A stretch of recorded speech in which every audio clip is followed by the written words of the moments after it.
como al final esto es una zona tan natural y tan propia, o sea, el proyecto es único gracias a ello también.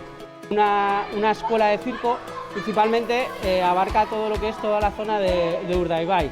Lo que hacemos aquí es alimentarnos de las propias artes que existen en toda la comarca y lo que hacemos es fomentarlo y darle un nuevo punto o una nueva creatividad a la expresión artística. Mi proyecto se basa fundamentalmente en la enseñanza de la práctica de yoga y de meditación, una sensación interna de conexión. Esa conexión también tiene que ver con la conexión con todo lo que nos rodea, en concreto con esto, ¿no?, que nos envuelve, que es la naturaleza.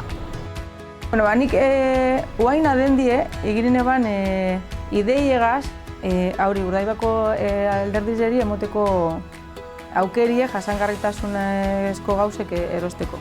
Gauze desberdinekaz berton eginda eta jasangarriz.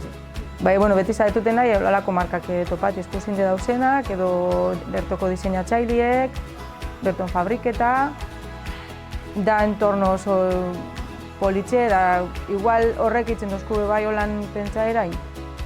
Sí, desde luego Urdaibai creo que es un lugar muy especial como para estar en esa sensibilidad, ¿no?, en esa escucha. Urdaibaiari, biosferari, berak emoten dauelez, nik gudok bai bueltan zaindutie eta esatie geube konsientia hau. Lo que sacamos es como algo único y especial, pero es algo único y especial por las características del lugar.